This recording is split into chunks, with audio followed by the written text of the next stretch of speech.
Today is Friday, December 3rd, 2020. Excuse me. Well, we got December 3rd in the script there. It's January 3rd. Way to go, Jackie Clark, who wrote the script.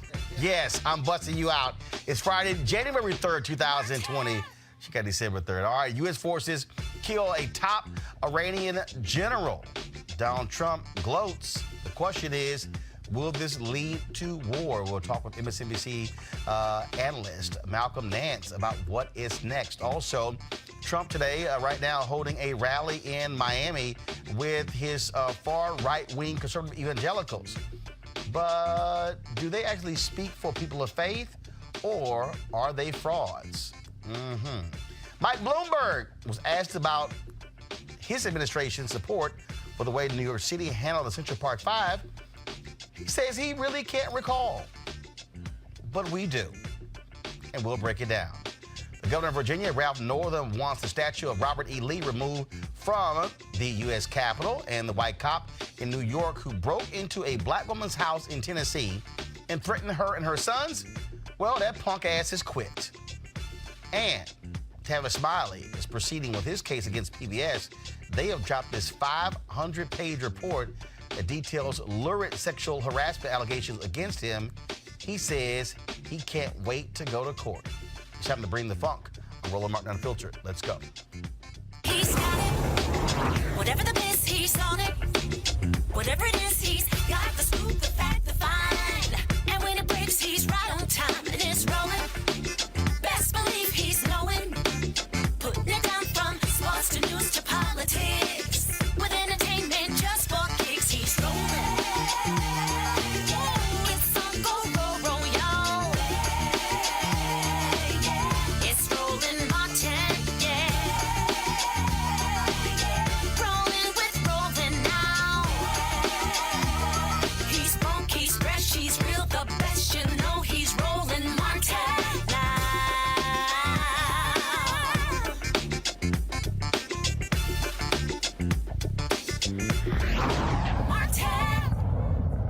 All right, folks, the U.S. has deployed thousands more troops to the Middle East after Trump ordered an airstrike that killed the top Iranian general. Also, Iran's supreme leader, Ayatollah, has vowed vengeance.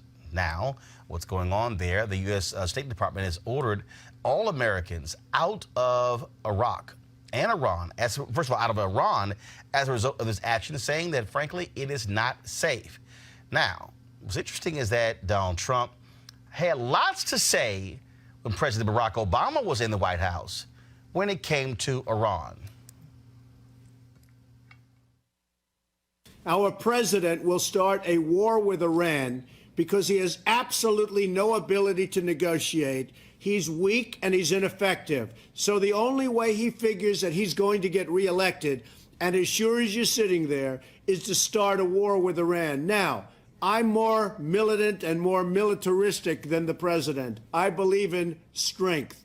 But to start a war in order to get elected, and I believe that's going to happen, would be an outrage. Iran can be taken down in many ways. Their population is in turmoil. They look at what's happening in Syria and other countries where it looked like it was an impossibility, and it looks like that one's going to collapse also. So Iran can be taken. I would never take the military card off the table. And it's possible that it'll have to be used because Iran cannot have nuclear weapons. But you've got to exhaust other possibilities. And we're in a great position to do it.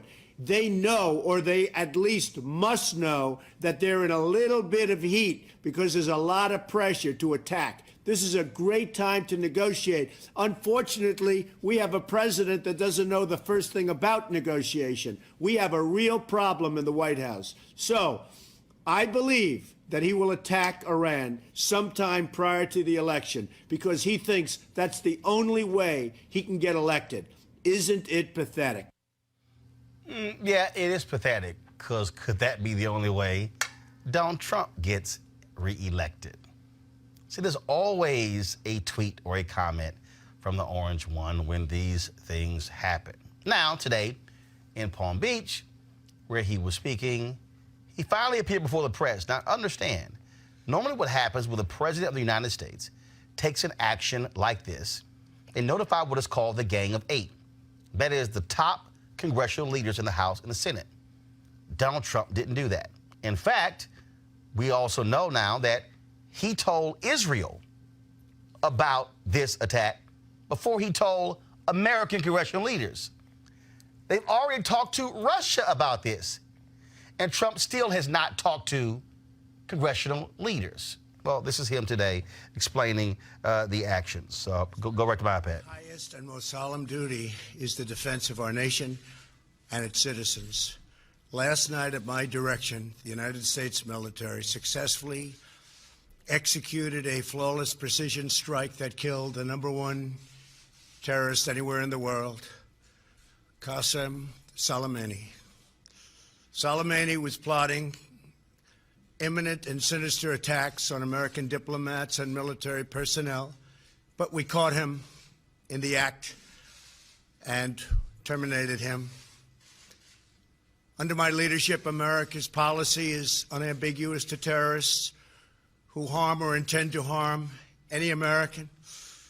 We will find you. We will eliminate you. We will always protect our diplomats, service members, all Americans, and our allies. For years, the Islamic Revolutionary Guard Corps and its ruthless Quds Force under Soleimani's leadership has targeted, injured, and murdered hundreds of American civilians and servicemen. The recent attacks on U.S. targets in Iraq, including rocket strikes that killed an American and injured 4 American servicemen very badly, as well as a violent assault on our embassy in Baghdad, were carried out at the direction of Soleimani. Soleimani made the death of innocent people his sick passion, contributing to terrorist plots as far away as New Delhi and London. Today we remember and honor the victims of Soleimani's many atrocities, and we take comfort in knowing that his reign of terror is over. Now, what's interesting about this is Donald Trump didn't even know who the hell this guy was when he ran for president in 2015. The folks at Fox News were actually joking about it. What's also interesting about this is that he calls him the #1 terrorist in the world. That's actually not true. So he was simply making those things up. The question now is what happens in that region. I want to bring in our panel here.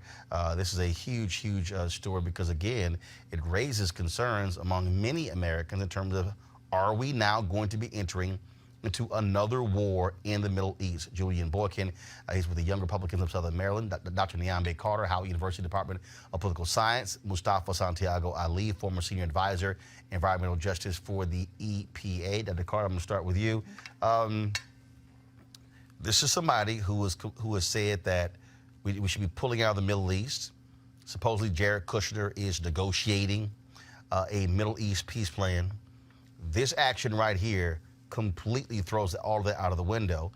Iran has made it clear they're going to strike back. Mm-hmm. So if you are American troops, if you are Americans living in that region, there is great fear because you have no idea what is going to happen next when it comes to the Iranians. Absolutely. I mean, they made it clear that peace is off the table, right? At this point, they want revenge. I think he has done this without really thinking about what the destabilizing effects are going to be on the region, right? I mean, there's one thing to sort of be strong and have a show of force. It's another thing to now plunge ourselves into another war with domestic considerations for the people who are on the ground there, right? This is going to have ramifications, not just for Iran, but that whole region.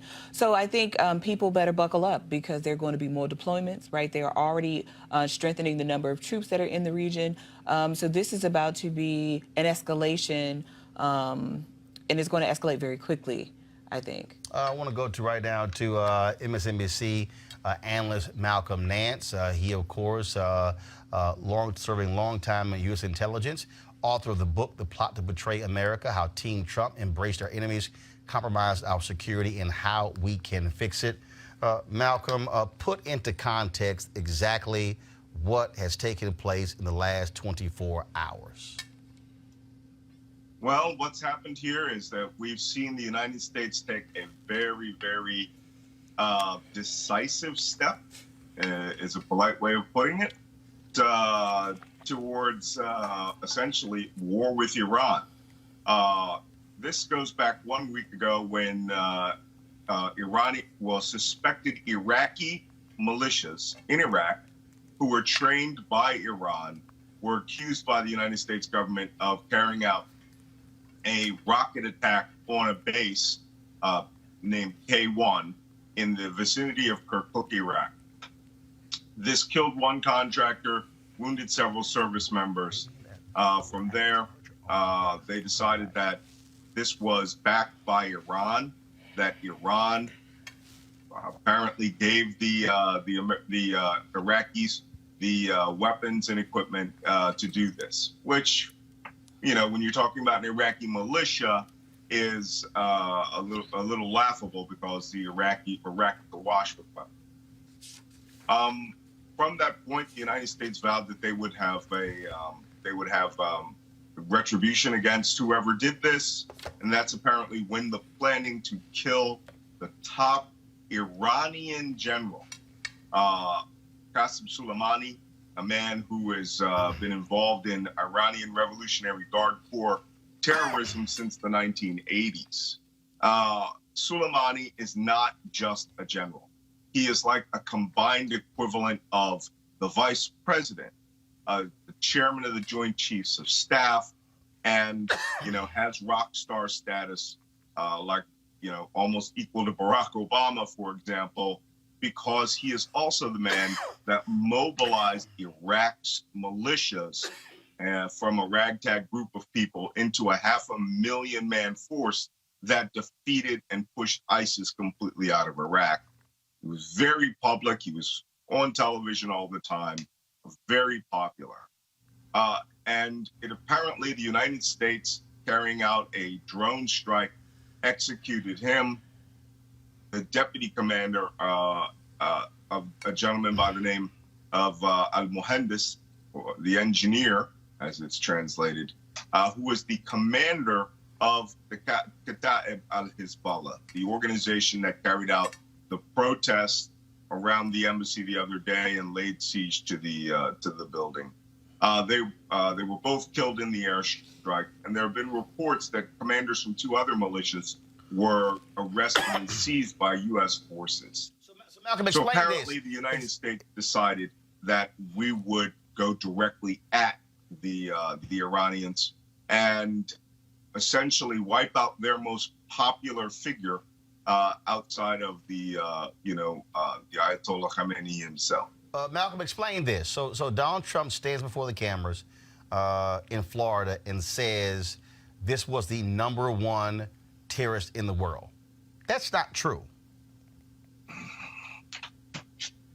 You know, it really goes to how the conservatives define terror, right? Anyone that they don't like, who may have been involved in activities which were nefarious, they can do that. Now, I have been in this business since the early 1980s, and Qasem Soleimani came on my radar in 1986 when we were carrying out activities to rescue and find hostages that were being seized by the Lebanese Hezbollah terrorist group. He is a terrorist in the sense that as a sponsor of state terrorism, right, where he would work with militia groups, he would work with state proxies like Shia rebels in Yemen, Shia rebels in Syria, who would carry out acts of terrorism. In that sense, if you say he is as a state sponsor of terrorism, yes, but he is not Osama bin Laden. He is a state figure. So, you know, there are people in this world who would point out U.S. activities and would say essentially that Mike Pence is the same thing. But you just said something critical here. You just said something because you said that he was the one who put together the group that drove ISIS out of Iraq.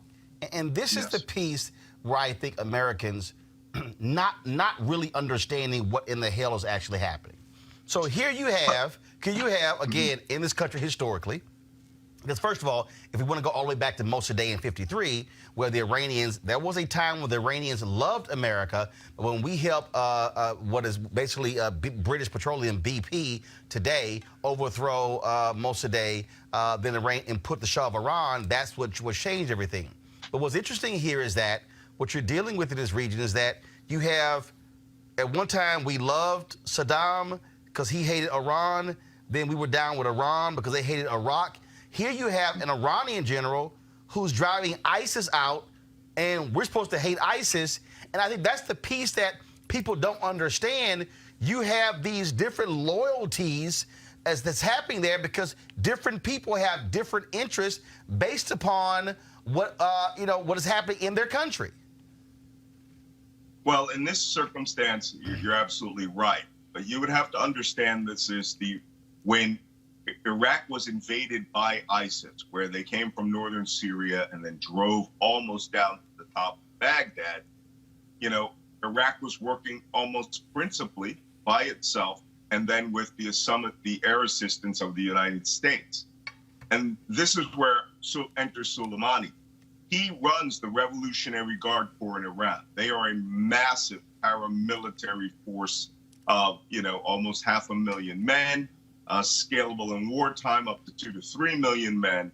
And the IRGC's mission in this case was to assist Iraq and whatever they need as Shia religious brothers, so to speak, right? They all come from the Shia faith. He came with weapons, equipment, organization, and literally organized this ragtag band of Iraqi militias that were essentially guys with guns, and turned them into an army and had them fight side by side with the Iraqi army when they retook the city of Mosul and then drove the ISIS out in the north and west and the west. Soleimani worked in coordination with us because, of course, he was working with the militias. He was on the battlefield all the time. He was a very hands-on general, and he worked with these Iraqis to help them lose. I mean, they lost thousands of men, but they drove ISIS out of Iraq. So in that circumstance, we needed him. But that doesn't mean that he wasn't awash with blood all over his hand. I mean, Soleimani was a bad actor. He worked in Iran's interest. He did not work in our interest. And of course, after our mutual interest was ended, he went back on the hit list. Now, that doesn't mean that we should have struck him when we did, where we did, because what happens in this administration is they carry out acts without thinking about the consequences. They have no consequence management skills. And this could literally turn the Middle East aflame. And so Malcolm, so explain that for folks who are watching, because I think what you have is you've got Fox News over here. Yay. Trump took him out and then saying, well, these other presidents, they wouldn't do that. Well, there was a reason why a President Barack Obama or President Bush or President Clinton or other presidents would not target a top Iranian general because they understand proportionality. Yeah. Because you have to not just say, well, if we take him out and his aides and a couple other people, and then everything is all done. No, you got to be thinking 10 steps ahead that if we take him out, then what's the ripple effect? How does that now alter the course of history? That is the issue here that I think people have to understand. Well, certainly, you would imagine that any normal White House would have this gamed out using experts, using the State Department diplomats, and they would try to understand what the secondary and tertiary effects of any of their decisions are. However, when you get a situation that's much, much similar to the George W. Bush decision to just go into Iraq and wipe that country out, Saddam Hussein and its leadership out, where they literally hid all of their operational planning away from diplomats, and literally, when I was in Iraq, said they didn't want any experts or anyone that could speak the language or understand the culture. So this is where you get disasters from. And what's happening here, Soleimani, although he deserved that missile, it's the secondary and tertiary effects and, quaternary effects as they come. Right now, the ball is in Iran's court. They have the option of setting the Middle East on fire or being a little magnanimous about this and exacting their revenge later. And that could be any number of proxies. But, you have the new commander of the Iranian Revolutionary Guard Corps, who was the deputy of Soleimani. He didn't have the political stature of Soleimani, but he still controls all the weapons, all the men, and all the terrorism levers, and essentially is a power unto himself in Iran. He has already sworn absolute revenge, and it will take place at a time of his choosing. And what should be the concern of Americans? Because I think when you hear people say, oh my goodness, there might be war with Iran, is that overstating this? Well, no, because that depends entirely on Iran. Now, as we've seen, proportionality has gone completely out the window with this administration. And it's almost as if they were looking for a fight. They're spoiling for a fight. You could move to a point where you could have a war that is direct, open confrontation with Iran, if Iran so chooses. And I have been active in operations against Iran since, Beirut in 1983, when they assisted in building, the bomb that killed 243 Marines. And I've been in direct combat with Iran, direct naval combat in 1988, and been bombarded by Iranian missiles by Iranian militias in Iraq. So we haven't had a circumstance since the 80s where we would get into a face-to-face confrontation because Iran doesn't think it's in their interest. But they certainly have the capability of defending themselves. Let me make this clear to your viewer. When we invaded Iraq, we were fighting 25% of the population, about 5 million people. There were 80,000 terrorist combatants. They managed to kill over 7 years 4,493 service members and wound over 20,000. Iran is a homogenous nation state of 85 million people. They have the capacity to spool up the number of men between 18 and 35 in a matter of weeks. And that number is almost 30 million men. So this isn't something we should take lightly. This is a very large nation. It has a history that's almost 4,000 years old. They have a regional doctrine and strategy that they're adhering to. And killing General Soleimani, they do not want to destroy their own infrastructure. They will make sure that their revenge is exacted quietly, hopefully, and most likely the Iraqi Shia militiamen will carry out this revenge, not the Iranian army or the Iranian armed forces. Last question for you. How problematic is it that Donald Trump told Israel about this action before it happened, that we've already communicated with Russian leaders, yet he is still yet to tell the Gang of Eight, Republicans and Democrats, talking with Senator Lindsey Graham and Matt Gaetz and some others, that's not the same as the congressional leadership. Look, Donald Trump does not care about the Constitution of the United States. He doesn't care about the organization of the government of the United States. Let's be frank. Donald Trump is an autocrat. He wants to be an autocrat. His best friends are an autocrat. He may as well just call himself, King Donald I, because he chooses to run this government like he is a monarch, like he's a king. And he doesn't seem to understand nor believe that all of the trappings around him, the very people that built the White House, John Adams, risked their lives to fight people like Donald Trump, to fight against this monarchical mindset. He does not care.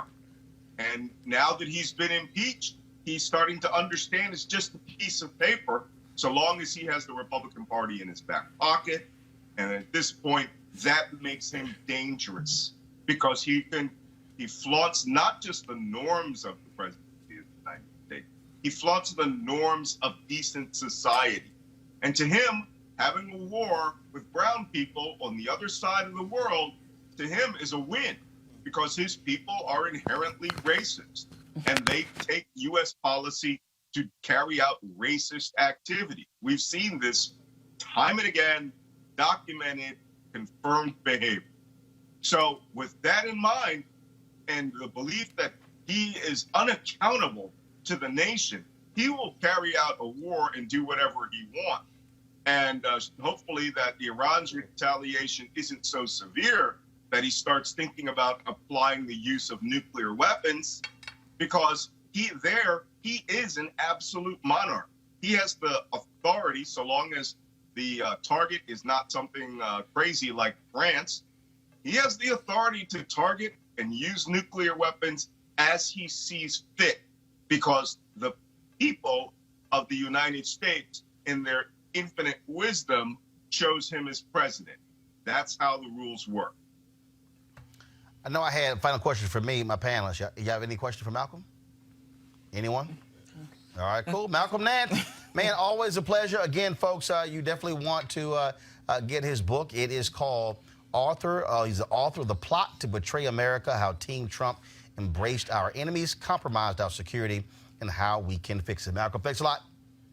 My pleasure. All right, go to our panel here. Dr. Carter, you were speaking before we had to go to Malcolm. I want to pull in Mustafa here.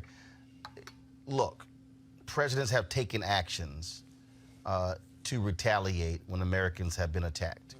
But to Malcolm's point, you better be thinking about the 5th and 6th and 7th, 8th and 9th and 10th steps. There's no evidence this administration can think beyond the first action. Yeah, I mean, it's reckless. It's reckless policies, dangerous policies. And it's interesting also, you've noticed that the generals who were part of the administration before, who may have been able to, quell some of this, to provide that advice and recommendations that's important to any leader to say this is not the move to do, they're no longer there in that administration. No one has a voice to be able to help make change happen. And I appreciate what Malcolm was saying also by breaking this down for folks, because folks don't actually understand, the infrastructure that's there in the Middle East that will be damaged, that will be destroyed, and it will have repercussions here in this country.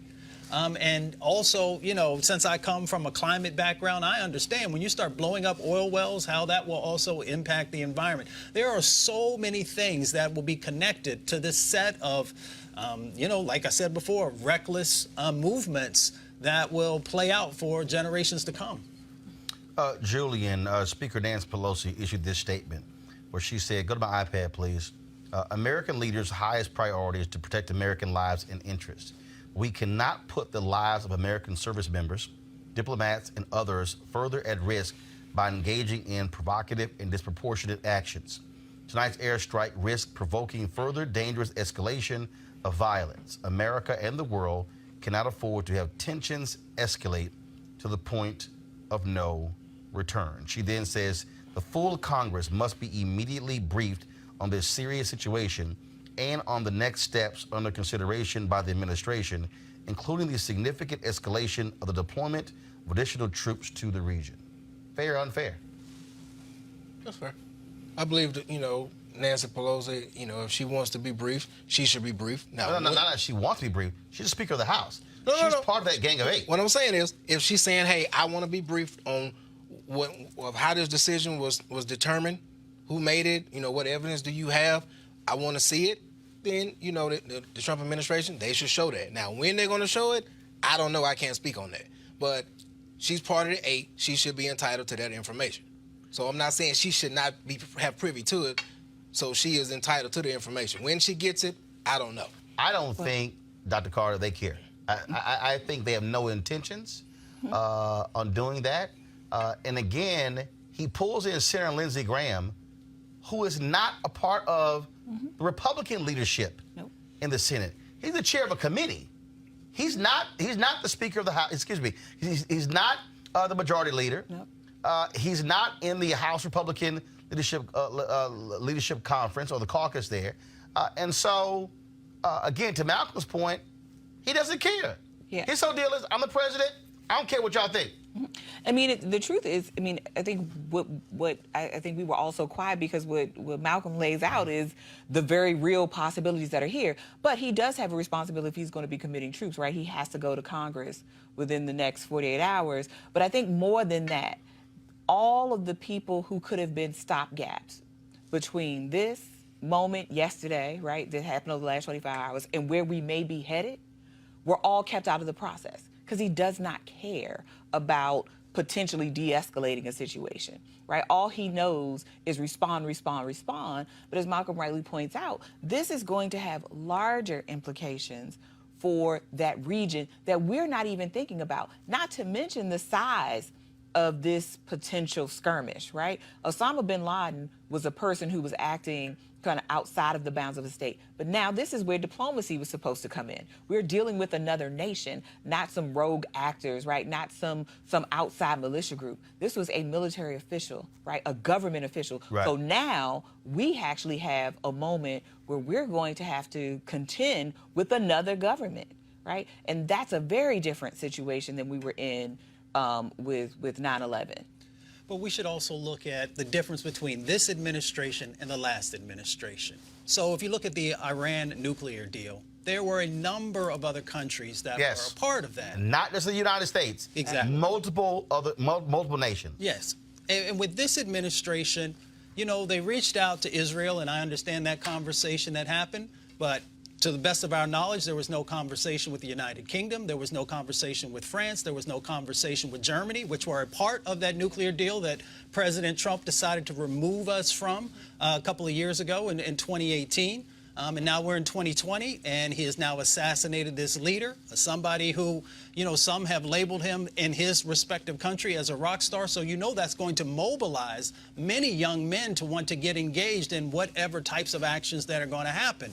And there are too many soft targets that are all over the place that will now be vulnerable based upon the actions that this president decided to make. And he has to carry the water on this for all the lives that will be lost. And here's the other thing that really gets me sometimes is that his sons are not of military age, so they're probably not going to be engaged in whatever might transpire here. And of course, we know his record.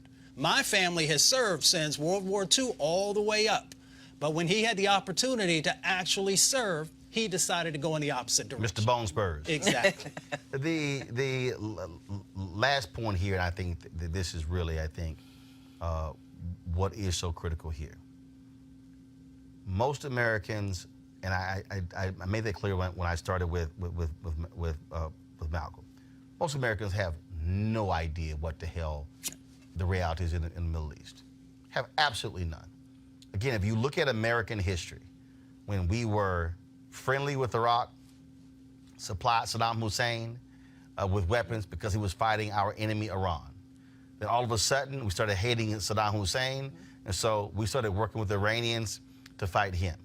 Now you're dealing with, remember, we were funding the folks in Afghanistan when supplying them with weapons, with all sort of different things to take down the Russians in Afghanistan. Boom, all of a sudden they flip, then turn against us. And it's understanding, what is happening. Look at Syria. We sit here, pull out of Syria to help the Turkish president, but then we screw the very people who we were helping in Syria. That emboldens the Turks who hate the Turks hated, the Turkish president hated the folks that we were working with. He wanted to take them out. The Syrian president wanted to take them out as well. You're sitting here saying, okay, whose side should we be on? And that's part of the problem here, is that on any given day, who might be your friend on Monday is your enemy on Tuesday. And they might be your friend again on Wednesday. It might flip back to being your enemy on Thursday, and then you friendly on Friday. And that's the fundamental problem we have here. And not only that, we are in Iraq as guests of the Iraqi government. If the Iraqi government says, y'all got to go, we can't say, the hell with you, we're going to stay. No, we got to go. And so all of those issues, I think, are brought to bear. And it was very interesting. So I was tweeting some stuff earlier, and Mark Davis is a conservative radio talk show host out of Dallas. And I had sent some tweets, targeting him, asking him some questions. And what I found to be interesting when I hit him, he goes, is the distrust, let me find the tweet. I thought it was pretty funny. Because when he asked the question about the distrust of Trump. And he essentially said, is the distrust of Trump this high? And I said point blank, Mark, I can't trust nothing this man says. Julian, I literally can't trust. I cannot trust the Trump administration when they say we took this action because of this. Because this is the same man who pissed on the exact same intelligence community when it came to Russia interfering with the election. So which is it? Oh, now I believe them, and now I don't. Not only that, we've been given two different answers.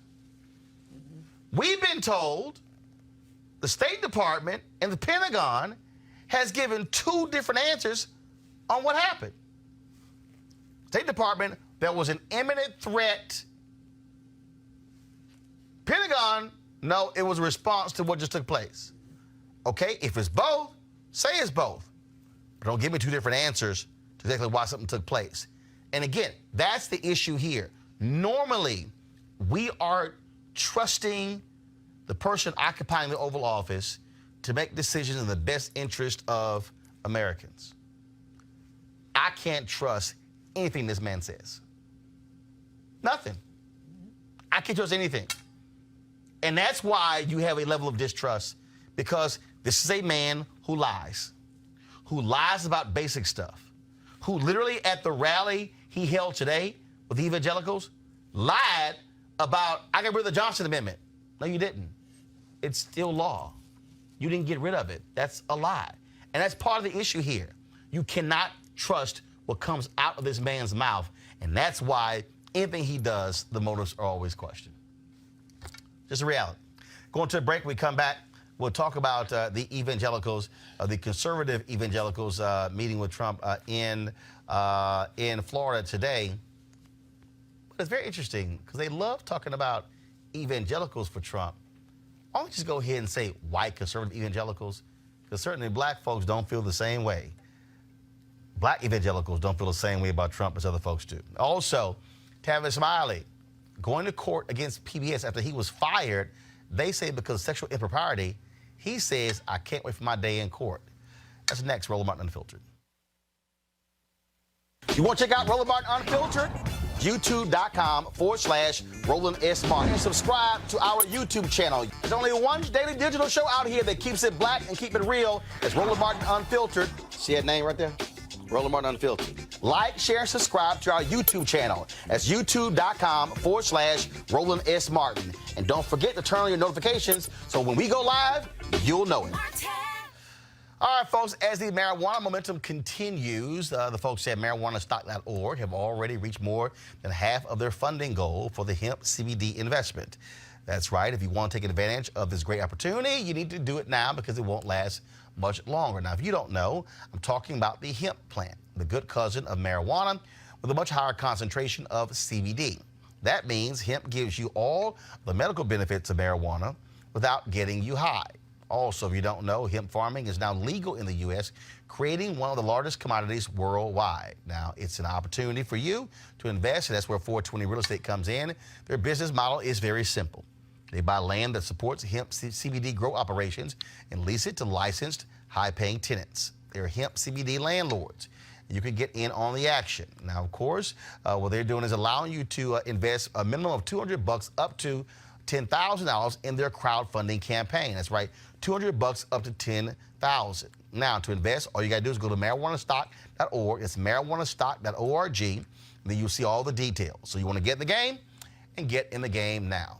All right, folks, today, Donald Trump held this big old rally with these white conservative evangelicals in Florida after Christianity Today wrote a scathing editorial saying it's time for him to get bounced because he's morally bankrupt. Now, he chose to have this rally there, and they were there praying for Donald Trump and all that sort of stuff along those lines. And you had folks like Tony Perkins, who's big-time white conservative evangelical, who's out there tweeting as well. And so he tweeted something that I, of course, took offense to, and I had to respond to him when he did. And so this is his tweet right here. Great turnout in Miami for the Evangelicals for Trump coalition launch. His strong record on life and religious liberty makes him a clear choice for evangelicals in 2020. Now, let me be real clear. He's not a clear choice for evangelicals in 2020. He's a clear choice for white conservative evangelicals in 2020. See, there's a difference. Because the reality is black evangelicals are not supporting Donald Trump. See, part of the problem with these white evangelicals that they have basically hijacked the name evangelical. They've even caused national media that when they have a discussion about evangelicals, they automatically go to these white conservative evangelicals, as if black folks and Latinos who are evangelical or Asians are not included in this same conversation. That, to me, is one of the fundamental problems that we have here. What's also interesting, just so y'all know, that these same white conservative evangelicals, they don't want to actually have a conversation with black folks, Latinos, and other white folks who are not in their same camp. Let me help you all out. When Reverend Dr. William Barber and the Poor People's Campaign went to Liberty, Virginia, where Liberty University is, founded by Reverend Jerry Falwell, now run by his son, Jerry Falwell Jr., who's an attorney, not a pastor. Jerry Falwell Jr. sent a letter out saying that if any person, if any individual with the Poor People's Campaign stepped foot on the campus of Liberty University, they were to be arrested. He ordered every student that no student or faculty at the university should even attend this event led by the Poor People's Campaign. What does that tell you about how these white conservative evangelicals think? Not only that, Reverend Barber, Reverend Jim Wallace, and others who call themselves progressive Christians have offered to debate these white conservative evangelicals. Folks like Jerry Falwell Jr. and Tony Perkins and Ralph Reed and Robert Jeffers and others. They've declined. What does that tell you, Mustafa, when you see what's going on here? Trump's hardcore base are these white conservative evangelicals who only care about two things: same-sex marriage and abortion. They don't give a damn about anything else. Those are the two most important things they care about, and that's why they also want these hardcore right-wing judges on the federal bench. As Franklin Graham said, they will be actually ruling on policy when I'm no longer here.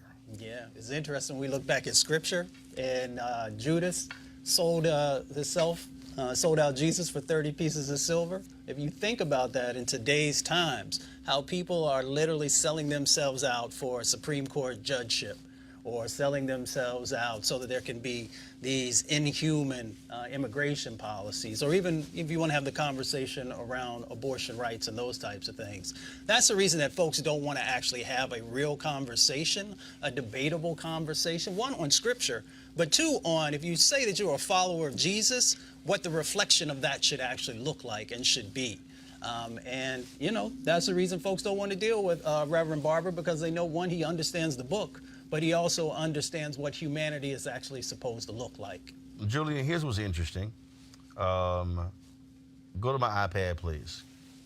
poverty grew in almost half of Pennsylvania counties despite strong national economy. You will not hear these white conservative evangelicals talking about this here. They don't want anything to do with the Poor People's Campaign. They will stand there and talk about, how they love Jesus, but they love that Trump tax cut. They love deregulation, but you will not hear him. And what did Jesus talk more about in the Bible than anything else? Money, the poor. These folks don't give a damn about the poor. Who do black evangelicals follow? Black evangelicals actually, I believe, broaden the notion of what it means to be a person of faith. I think black evangelicals do not define the faith based upon who's gay and who's pro-choice or who's pro-life. I think black evangelicals look at how do you care for the poor? Look at how do you treat your brethren? I'll give you an example.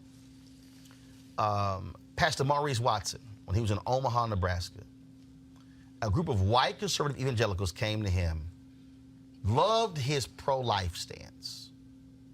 He's now a preacher here at Metropolitan in D.C. Came to him and said, we want you to participate with us in our pro-life march. He said, sure, not a problem. But I need y'all to do something for me. They said, what? He said, I need you to march with me against these crack houses in our neighborhoods. You know what the white preachers in Omaha, Nebraska said? Oh, no. That's your problem. See, that right there, I think, defines the difference between black evangelicals and white conservative evangelicals. I think religion has its place in politics, but I don't agree with it when you use it, when you pick and choose how you use it. I think if you're going to be fair and reasonable across the board for everybody, just be fair and reasonable across the board for everybody. So I don't like when people pick certain verses out of the Bible and use it against you to make you feel bad, but at the same time, they don't adhere to those same principles. So I think, it should be fair and reasonable across the board, because I've seen black pastors that don't want to support gay marriage, and they have that right to do so. And I asked them, I'm like, okay, where do you stand on certain issues? We can't just overlook that. And the same goes for, the white evangelicals. You can't say, hey, we support this and not support that. See, these white evangelicals, these white conservative evangelicals, what they want far right-wing judges on the federal bench, Dr. Carter. Mm-hmm. And we've already seen the whole deal here. Many of these folks, they are against civil rights. Yep. They support voter suppression. They rule for big business and against folk. And so what these evangelicals are doing, these white conservative evangelicals, and yes, it's a sprinkle of black, it's a sprinkle of Latino, and what they're doing on the Latino side, the reason they get more Latinos who are evangelicals is because of the Catholic Church. Mm-hmm. Because the Catholic Church is opposed to abortion. The Catholic Church is also opposed to the death penalty. Mm-hmm. Not these folks. Right. Well, I mean, look, I think the thing about white evangelicals, and they can wrap themselves in the cloak of Christianity if they want to, their ideology is white supremacy. What they really want is to preserve the lives of white children, right? This is why they get their cockles up about abortion, and they get their cockles up about gay marriage. I mean, they can use black faces for billboards. I remember they were doing that a few years ago, saying the most dangerous place for a black child is in the womb, or some nonsense like that. They're still doing it. Right, to bring in black folks. But let's be clear. These people don't want to do anything to sustain life beyond being born, right? They are not about anti-poverty. They're not about clean environment, right? Clean water. They don't care about any of those things. They certainly don't care about the unfair application of the death penalty to black and brown folks who are more likely to die, right, by those means. So they don't care about life per se, right? What they care about is making sure that they can extend their lives and their beliefs beyond their time. And let's be clear, most people don't believe what they believe in, right? But they found someone who can say, I care about pro-life, and I care about, a heterosexually defined marriage, and that to them is the litmus test. All of the other things that come with sustaining life, they don't care about. So I always say, when these people say they're Christian, I say, well, the God they serve is a white, blue-eyed Jesus, right? It's not a God of all of us. In their minds, this world and the world that they want to leave behind is going to be the world that best produces white people and white children. And they are clear, I think, to me, from what they've said and in their deeds, right? That is what their main interest is. It's not about love. It's not about a more robust life, No. right? So that we can all live it abundantly. They don't care about those things. In fact, Mustafa, I remember this vividly because I remember talking about this when I was on CNN.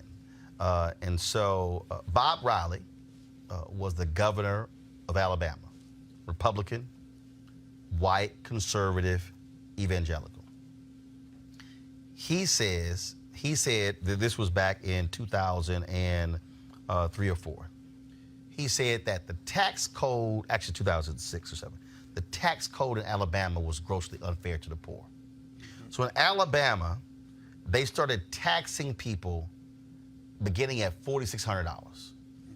One of the lowest thresholds of any state in the country. He said this makes no sense. If you're making $400 to $600, he said you can't afford to be paying taxes.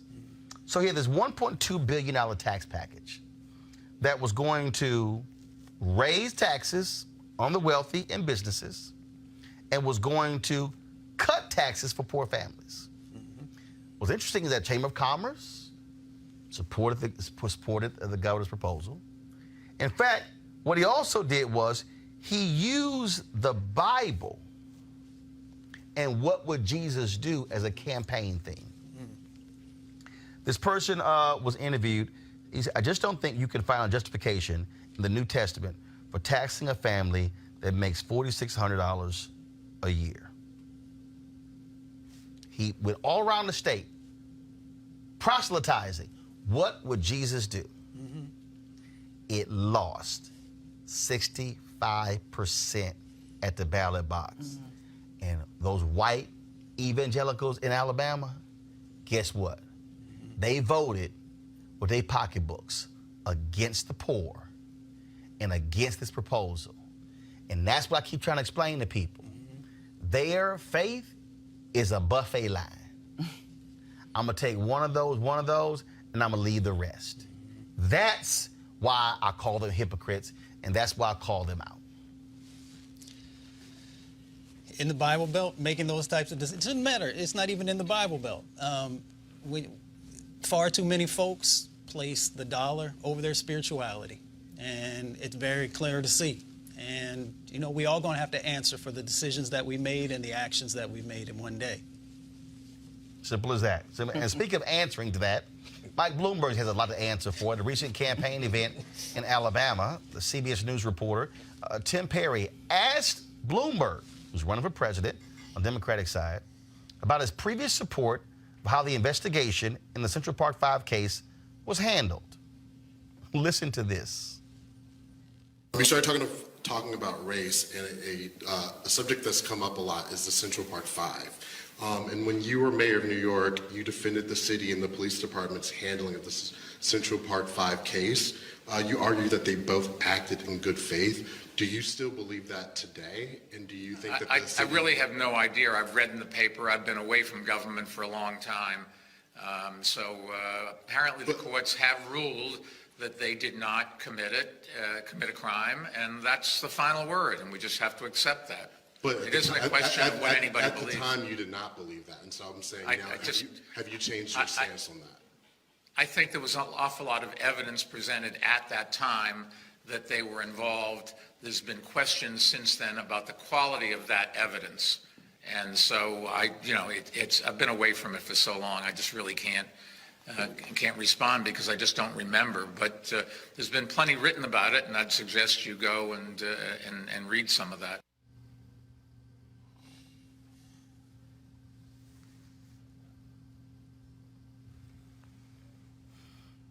I have never lived in New York City.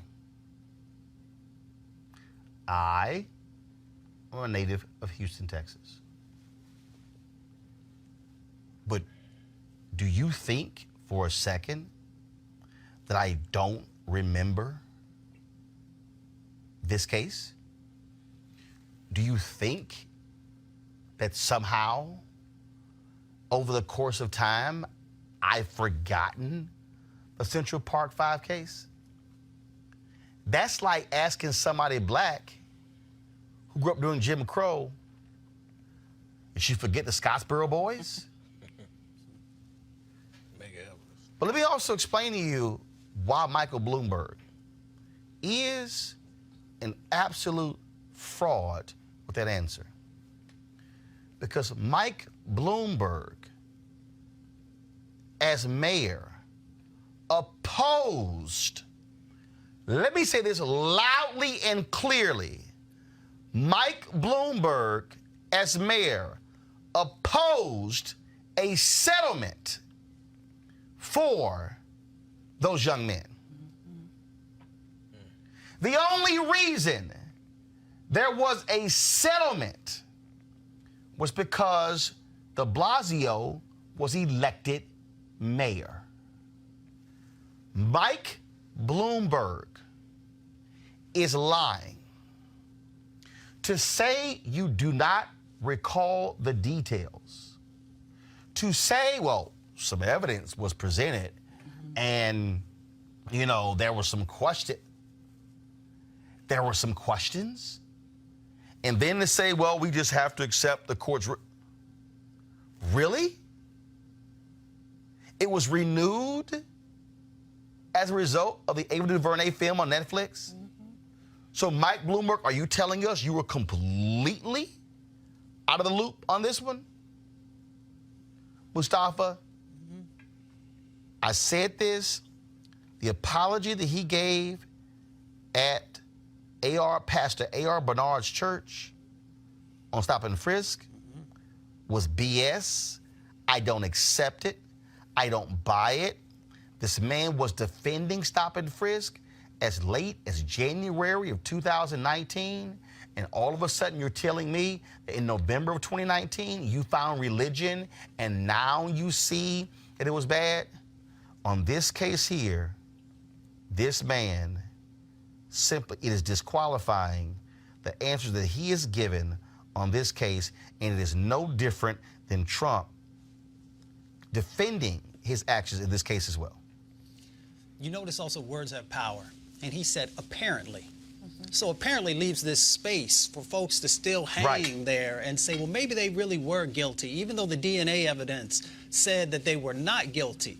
So, and here's the other thing that matter of fact, let's do this here. Let's do this here. I want to do this. I want you to play back what he said, 'cause I want people to actually listen to every single word that he said. And so I want you to play it, and then as soon as we come out of the break, come out of that, Mustafa's going to answer, Dr. Carter's going to answer, and then Julian's going to answer. So play it back exactly what Mike Bloomberg said about this. We started talking about race, and a subject that's come up a lot is the Central Park 5.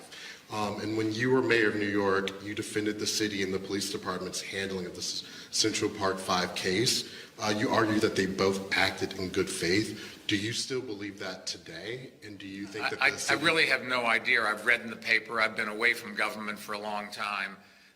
So apparently the courts have ruled that they did not commit a crime, and that's the final word, and we just have to accept that. But it isn't a question of what anybody believes. At the time, you did not believe that, and so I'm saying, have you changed your stance on that?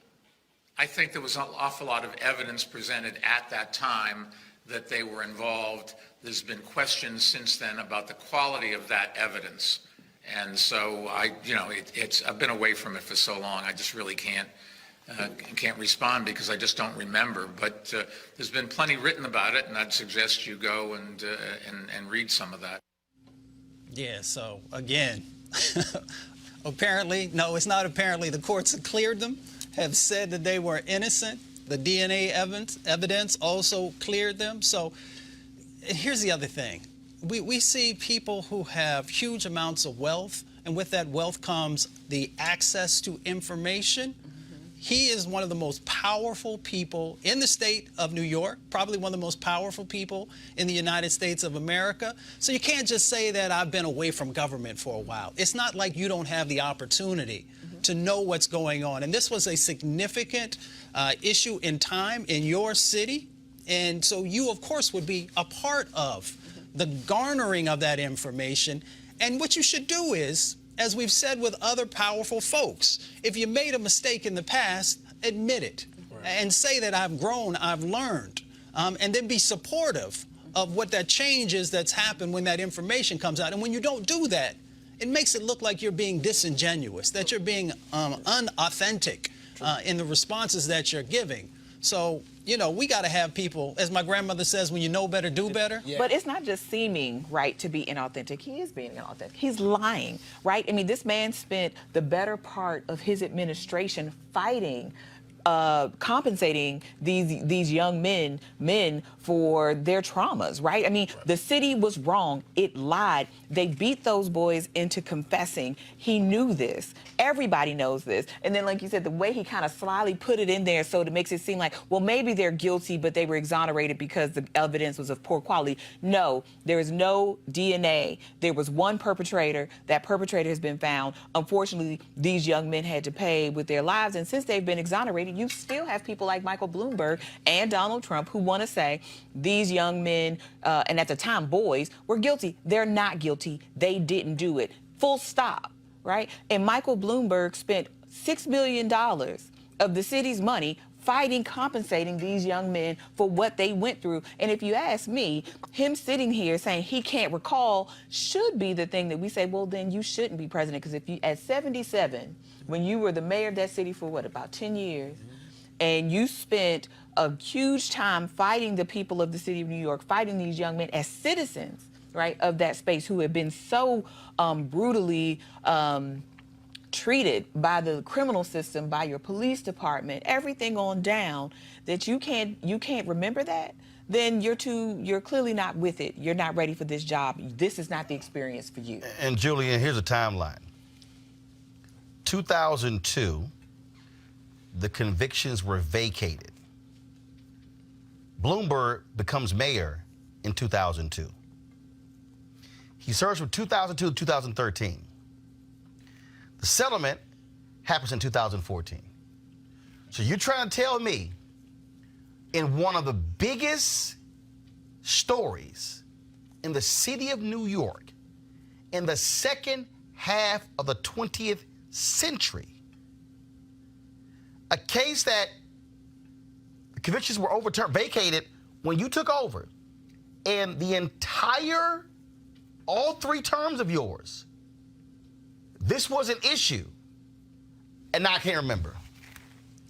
Honesty is the best policy. I think, well, I know, at some point you just gotta just say, hey, I made a mistake. This was my standpoint on it back then. Looking at the evidence, we have DNA. It proves that they were innocent. I apologize. These young men should have never been convicted. They should have never been charged. I want to fully apologize to those young men. That's what should happen. I think the president, he should apologize, but at the end of the day, the president is his own person. He's going to speak and do whatever he wants to do. And to Dr. Carter's point, the settlement was $41 million. True. Bloomberg spent $6 million of taxpayer dollars fighting the settlement. So the settlement actually cost New York taxpayers almost $50 million. Right. He should just admit to it. Just admit, hey, I made a mistake. Yes, I remember. I didn't want to talk about it. So sometimes honesty is the best policy, and apologizing shows humility. But can we also get him to apologize for the stop and frisk? Because after all those years... No, he claims he apologized. No, he didn't. At Bernard's church. Yeah, we saw it. All I'm saying is here... The one-on-one... I can't wait for Michael Bloomberg to sit down and do an interview with some black folk. Oh, that's not happening. That's not happening. He apologized. What was it, a one-on-one interview? No. It was at he went to Pastor A.R. Bernard's church, where he spoke, and he shared his thoughts, and now I've come to realize... No. He had to sit down with somebody about that. No, actually, he didn't. He ain't sat down with nobody.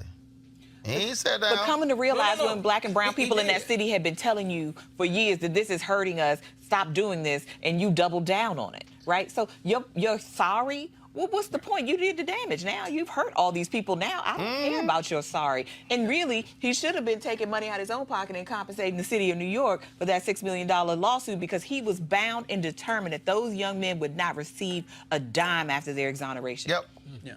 Not buying it. All right, folks. Virginia Governor Ralph Northam filed a request for a bill that would replace Virginia's statue of Confederate General Robert E. Lee in the U.S. Capitol building. The filing came after Democratic Virginia lawmakers Jennifer Wexton and A. Donald McEachin both requested that Northam prioritize removing the Lee statue. They also recommended a number of Virginians who could replace Lee, including educator and orator Booker T. Washington and civil rights attorney Oliver Hill. Robert Edward Lee was a Confederate soldier, best known as a commander of the Confederate States Army. He commanded the Army of Northern Virginia in the American Civil War from 1862 until his surrender in 1865. Julian, well, a lot of people don't realize when you come to the U.S. Capitol, there's a statuary hall. Each state is given the opportunity to place 2 statues in Statuary Hall. Every state gets 2. A couple of years ago, Florida, they had a statue that was of a Confederate leader. They passed a bill, removed it, and it was replaced with Mary McLeod Bethune. Okay. It's embarrassing to go to Statuary Hall and to walk through there, and you're seeing these statues, and to be a black kid, or frankly any kid from Virginia, and when you walk through, and if you want to take a photo in front of the 2 statues from your home state, one of them is a Confederate general, Robert E. Lee. My question is, which part of history do we accept? Which part of history are we going to acknowledge? So if we're going to remove the Robert E. Lee statue, why not remove George Washington? George Washington had slaves. Oh, hold up. Hold up. Let's be real clear. You don't get no argument from me. What I'm saying is, I don't want to pick and choose parts of history trying to erase it. But they are. But they are. See, first of all, what they've done is the people who support these statues, they've lied. They've lied all these years. Because see, and what's interesting is that you have folks like Dinesh D'Souza who wants to brand Democrats as the party of the KKK, who wants to say it was Democrats who backed Jim Crow, yet the people today who are supporting Confederate statues are Republicans. Now, the problem is that, again, there's history and there's his story. What we have been subjected to has been his story and not history. These statues, for the most part, were built in order to remind black people of slavery. They lost. The fact that you have so many statues of traitors, of domestic terrorists, folks who lost, and not understanding why they were erected. This statue and the others were erected because white racists wanted to say, y'all are not going to forget your place, and we're going to remind you of what the world should have been had we won. That's the problem here. So you're saying those statues need to be removed. What I'm saying is this here. But if presidents who own slaves, like Washington, like Hamilton, should their statues be removed as well? First of all, Hamilton was never president. That's first. So should Washington's statue stay? Well, first of all, Washington doesn't have a statue, it's a monument. Should his monument stay? So here's the piece. First of all, the monument is not going to get torn down, but you can remove a statue. True. But the reality is, those statues, other statues have been removed. States get to vote on removing statues. Dr. Carter, I'm supportive of this. And I ain't forgot Northam. I ain't forgot your black face. Right. Don't think for a second that I forgot your black face. Right.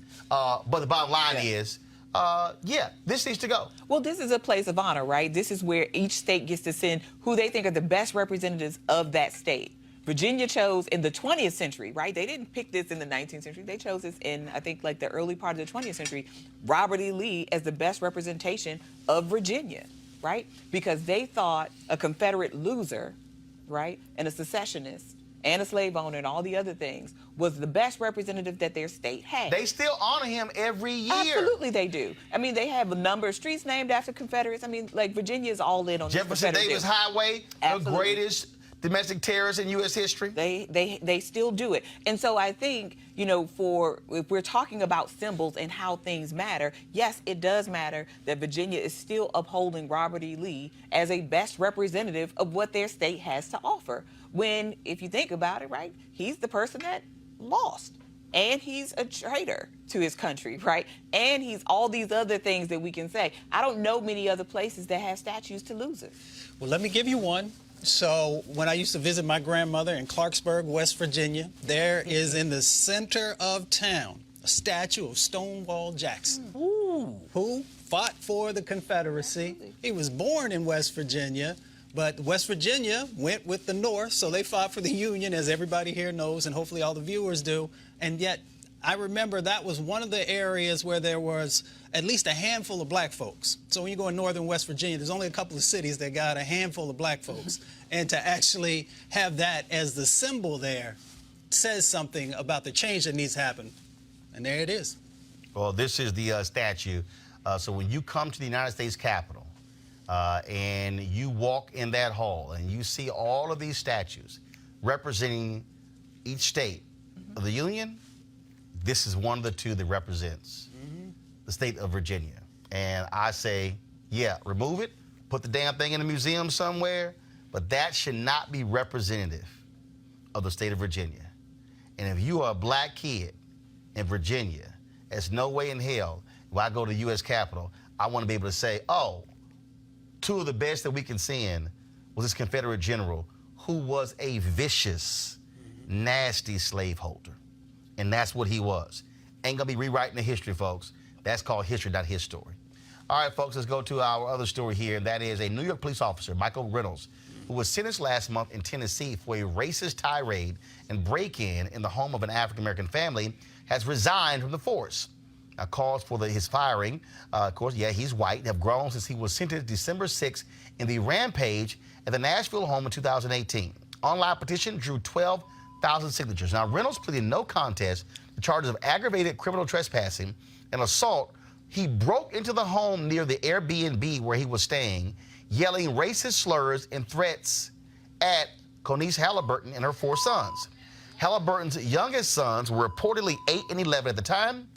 Guys, he was only sentenced to 15 days in jail and 3 years of probation. This is the call here. Go ahead and play it.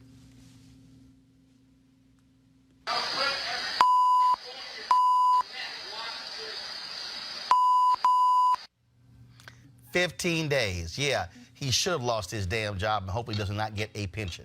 All right, folks, former talk show host Tavis Smiley has lost a bid to throw out PBS's lawsuit that accuses him of violating his contract by having sex with his subordinates. Smiley's attorneys argue that PBS was trying to punish him for behavior that long predated his current contract.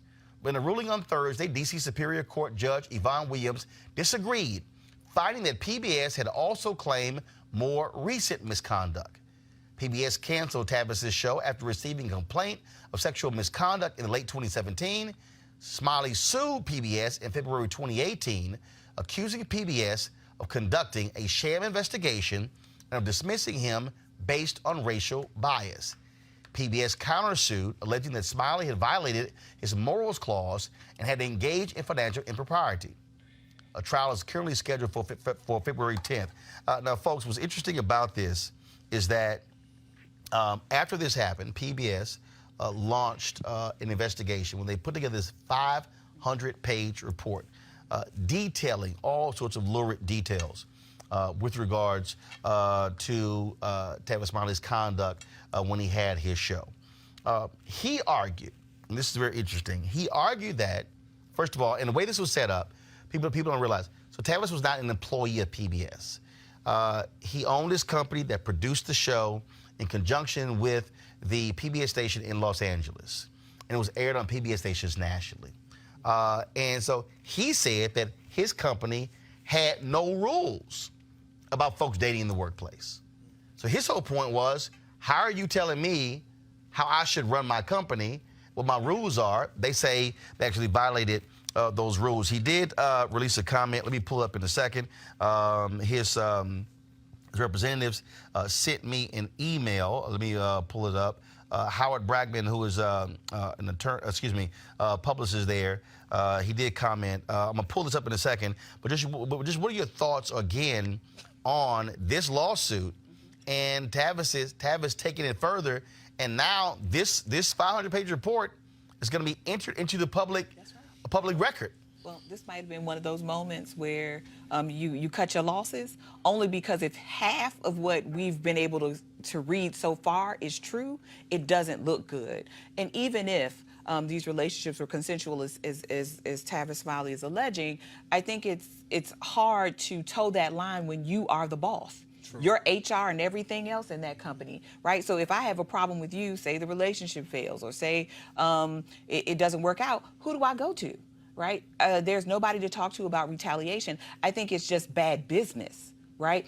In addition to the sexual harassment stuff, which I think is separate from his conduct as a business owner, right? Because if you are my subordinate, how much consent is there really, right? If you work for me, do you really have the right to say no? And is that yes a real yes? I think this is why companies and businesses have policies against having an owner or someone who's a superior date a subordinate, because that consent piece gets really murky and really tricky, and that's across industries. It's not just television. I mean, it's also universities, et cetera. I mean, I'm at a university with a very explicit policy against faculty dating students, right? Because this can get really sticky very quickly for those kinds of places. So I just think beyond the sexual misconduct allegations that are being alleged, there is this other part about how you conduct business. And this sounds insane, right? That you would date people that work for you, right? They're not people who just work with you. They're people who work for you, and whether those people were really giving a real consent. It's not saying it's rape, right? I think there's a lot of real estate between coercion and rape. But I think the fact that you have relationships, ongoing sexual relationships in the workplace with people who work with you, saying that it's consensual doesn't really hold water when you are the head honcho, right? When you are the person that gets to make all the shots. Mustafa. We talk about power all the time on this show in lots of different ways and power dynamics. And when you're in a position of power, you cannot put yourself in that type of situation. And just like my grandma say, when you know better, you do better. Hopefully. I think it's a conflict of interest just for the simple fact you are the owner. So you have employees that work for you. So I don't look at it as consensual from the standpoint of you using a person's job against them. If you don't do this, then I'm going to fire you or right. Now, he claims he didn't.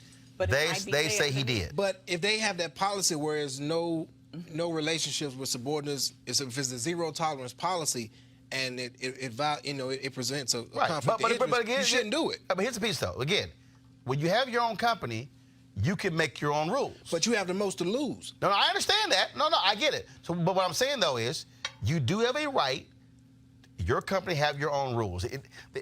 There's nothing that says you have to outlaw relationships between folks who work in the workplace. But the reality is, I think many HR experts will tell you that you probably want to do that. And again, and then also, if you say, hey, you can work in a company in different departments and you can be together, but when you talk about when you're the CEO, and the HR department and everything else in between, there is no place, there is no recourse. And lots of companies have policies where you can disclose the relationship to HR and then they kind of work through that legal side. But I think more than that, too, I mean, like you said, the PBS part of this, I think is also interesting because PBS also has stakes here, right? It's also their reputation. People don't understand television, right? That they're just a distributor of a show that he produces and owns, and that's separate from them, right? People see the entity PBS and they think this is a PBS thing, right? So if somebody is getting sued, if somebody is running his name through the mud, then PBS invariably is going to come in there somewhere, is either part of the lawsuit or part of the conversation. I mean, it was sort of the same thing with Showtime and Lena Waithe and talking about what was happening on The Chi, right? I mean, she's like, I don't own that show, right? That's Showtime show. Well, different there. Again, how that was set up, yeah. But I mean, everybody gets pulled into the conversation, whether who owns what. And I think for PBS, it's sort of like, let's exercise an ounce of caution here and let's not pursue this any longer, because this relationship is looking like it's going to be a problem for us. And as a public broadcasting entity, they might have different considerations than, say, a larger network or some other kind of entities. I don't know. I think this is where the technical TV side comes in. But I can imagine them not wanting to be put in the same conversation with sexual harassment, especially in this moment that we're in now, where everybody is sort of kind of on alert and more sensitive. And I think for the better. But certainly, I think if they have an image to protect and an image to uphold, this relationship was no longer serving them, and it had to go. This is the statement here. I'm going to pull it up. Tavis Smiley dropped this comment on his Facebook page. Go to my iPad, please. A weak case you play in the press, a strong case you play out in a court of law. I look forward to my day in court February 10th, which I have finally been granted after 2 years of fighting. Julian? I think at the end of the day, you can't shit where you eat. You know, you don't jeopardize your livelihood for convenience, especially when that convenience is a conflict of interest. There are plenty of people you can date outside of the workplace rather than jeopardizing that type of environment. And I will also say, I mean, look, you know, I made it clear to anybody. I'm like, look, if anybody ever accused me of something, it's gonna be like, he a hard ass. He didn't touch me. He tough. He didn't touch me. Oh, you can hang that up. Cause look, I don't even. Let me be real clear. I don't even hug folk.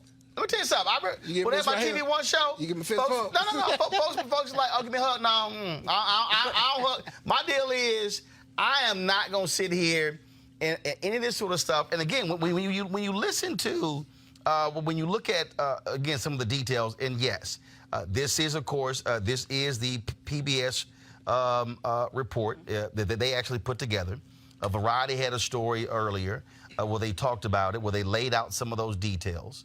But according to PBS, he had multiple sexual encounters with subordinates, made unfavorable comments about PBS in TV appearances. Misconduct allegations took place in 2015, 2016, 2017. Question. They also, hold on one second. One woman told the investigators that Smiley refused to write a letter of recommendation for her unless she came to his house at 11 p.m. She refused. She also said that when she came by his house one time, he wasn't wearing pants, asked her to have a threesome with him and a female employee. He's denied that. He also said that he hates women. Quote, these women owe me because no one else will hire them. Another woman told investigators she had a sexual relationship with Tavis Smiley, despite her concern that it would hurt her career. And then also, the investigator also interviewed Tavis Smiley, who, according to their report, admitted to having relationships with some employees, said it wasn't misconduct. The investigator concluded that Tavis was not truthful, and his denials conflicted with numerous other witness accounts. And so, again, when you look at this, also this Variety story says Smiley's own attorneys filed the documents, including the PBS. So Tavis's own attorneys, they're the ones who filed the PBS investigative report. And apparently they were removed from the court docket on Friday morning. And so that's interesting that his own attorneys would put that report into the record, which actually makes him look really bad. Go ahead. No, I was just going to say this. I mean, some of these relationships can be characterized as dating. These other things are just harassment, right? This is not dating. So it's a combination of that. It's two separate. Some said it was consensual. Some who said it was consensual said, yeah, but I felt like my job was on the line. They were Other coerced. Complaints said, well, the other women felt other women said, look, they felt it was wrong because, okay, is so-and-so getting a promotion because they're sleeping with him and then I'm not? So all of those things were part of this, but it goes to trial next month. Yeah. You said Tavis Smiley owned his own company, so he utilized PBS as platform, correct? Yeah, so what happens is there a contract? Well, yeah. Yes. What happens is when you do a show with PBS, you actually do a show, your production company does it with in partnership with a local PBS affiliate. Right. Okay, so that was the PBS affiliate in Los Angeles. And then you're able to do a national distribution deal with PBS and their stations across the country. But yeah, there is a contract. There's a contract. That states what he allegedly done. They said that there's a morals clause in their contract and he was in violation. That's what PBS says. That's what they're alleging. That's what I'm getting at. If that is the case, then I don't see how he has a legitimate case for the simple fact, if you sign something knowingly and willingly and say, hey, I didn't agree to that, well, your signature's right here, so you signed it. Look, bottom line is going to trial next month. Yes. Unless there's some sort of settlement. I don't think there's going to be one. There's been lots of bad blood between PBS and Tavis for quite some time. And remember, after he lost his gig, he announced that he was supposed to be doing these shows with the Word Network and was launching a digital show. None of that ever came to pass as well. And so we'll see what happens. So pretty much, I mean, since this went off the air, you really haven't seen much of Tavis Smiley anywhere. The book imprint, he was supposed to do a stage play tied around his book on the final year of King's life that was launching, I think it was like around November 2018, leading up to MLK 50, actually 2017, leading up to MLK 50. That never happened as well. And so we certainly shall see. All right, folks, I've got to go. We certainly thank all of you for watching Roland Martin Unfiltered. Please support what we do. Every dollar you give goes to support this show, to make this show possible. So you can pay via Cash App. You can join our Bring the Funk fan club, which gives you discounts to items on RolandSMartin.com. And so we got some great stuff lined up for you as well that we're working on. As you see, this is one of the outfits that I had made when I was in Ghana. This is called the Nkrumah Kente. So every time you see a piece of Kente cloth, it's actually named, there's a meaning behind it. And so Kwame Nkrumah, of course, was the first president of Ghana. So this Kente is called the Nkrumah Kente. So I want to thank the folks at Charisma in Accra, Ghana, who made this outfit. They got some other stuff that I'm making, but y'all see all that later. And I got one that's black and gold. You really love that, Mustafa. It's what? You can't wear that one. What? You know what? You can't wear that one. Seen you in a while. And trust me, there's absolutely no Kente fabric I got. I got this for you. Happy belated Founders Day. There's no Kente fabric that I got that's purple and gold. I'm gonna let you know that. But none. You know, purple is royalty, so it's okay. I know. It's okay. Well, you can call it whichever you want to call it. But it's true, though. Bottom line is, y'all couldn't be creative when you took one of our colors. Really? I thought so. We were black. We were black and old gold first. Okay. Enjoy your Who's your daddy? Founders Day. I don't even know what that is. It's the madame. You know what it is. No, I don't. Yeah, you do. Yeah, no, I don't. You act like you don't know. No, I don't. Would you like it, sir? I'm fine. Oh, go. No, right. Because see, alphas, we don't call each other animal names. That's y'all who are dogs. That's right. We grown-ass men. All right, y'all. Go to RolandMartinUnfiltered.com. Join our Bring the Funk fan club to support what we do. Independent, black-owned. That's the way it should be. We're able to speak truth to power, and we got to ask nobody's opinion to do so.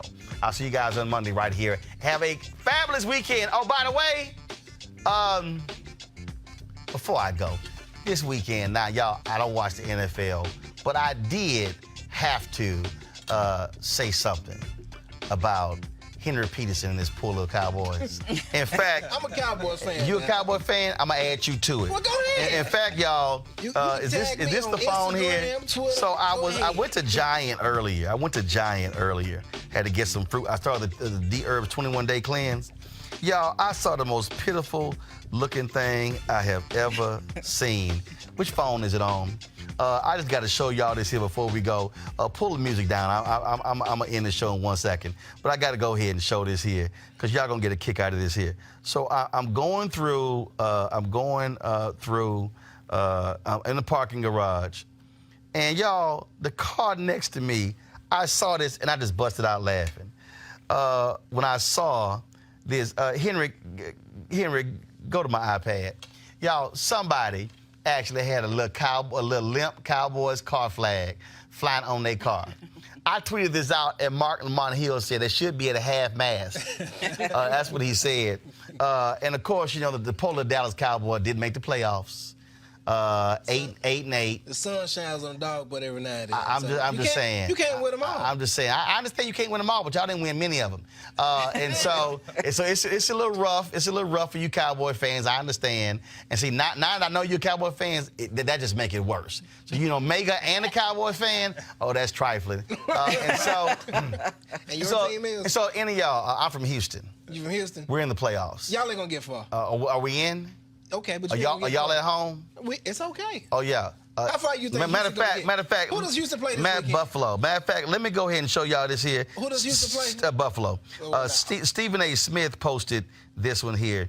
Let me go ahead. I just want to this is the last one I'm gonna show y'all because I know Henry right now is paying having to direct the show. He's a huge Cowboy fan, and so Stephen A. Smith hit this out. All my Cowboy players, where's the best place to sit for the playoffs? So. That right there is that's for y'all. Because I just want to go ahead and just, there's lots of room on the couch. How many for y'all to Super Bowl rings enjoy. do y'all have? Hold on, really? You want to show that one? I mean, how many You know Super what? Bowl rings does Houston You know have? what? I'm glad you brought How that many up. Super Bowl I'm rings glad. do I'm y'all glad have? you brought that up because No. How many my Super man. Bowl This rings the last one right do here. y'all have? My man Eton Thomas sent this out yesterday, and y'all, this right here. Go ahead, pull that up.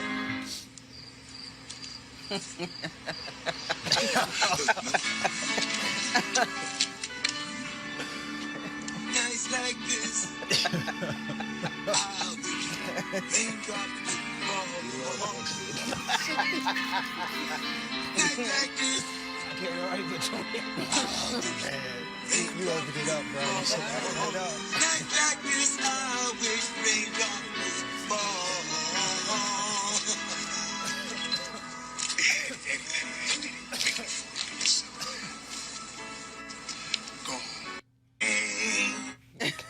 I was not going to play that.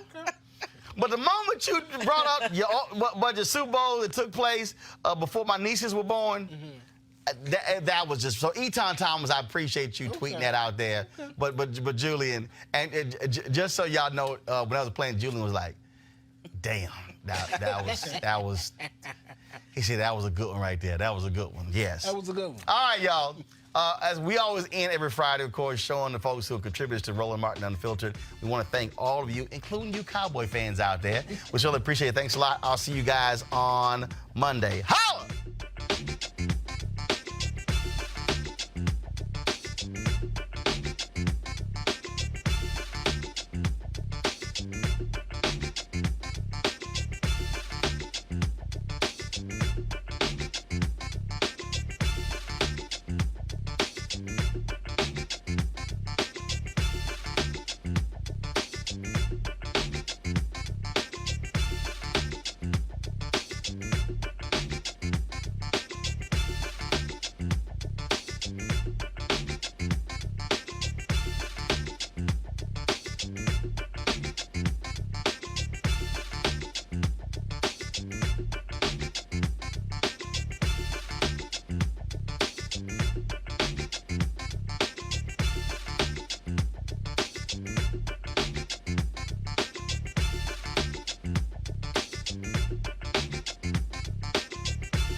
You want to check out Roland Martin Unfiltered?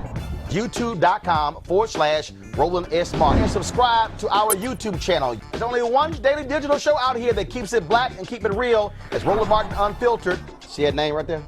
Roland Martin Unfiltered. Like, share, and subscribe to our YouTube channel. That's YouTube.com/Roland S. Martin. And don't forget to turn on your notifications so when we go live, you'll know it. Hey everybody, this is Sherry Shepherd. You're watching Roland Martin Unfiltered, and while he's doing Unfiltered, I'm practicing the wobble. Yes, I am. Because Roland Martin's the one, he will do it backwards, he will do it on the side. He messes everybody up when he gets into the wobble, because he doesn't know how to do it, so he does it backwards. And it messes me up every single time. So I'm working on it. I got it. You got Roland Martin. Hi, my name is LaToya Luckett, and you're watching Roland Martin Unfiltered. What's going on, everybody? It's your boy Mac Wiles, and you are watching Roland Martin Unfiltered. What's up, y'all? It's Ryan Destiny, and you're watching Roland Martin Unfiltered. What up, Lana Well, and you are watching Roland Martin Unfiltered.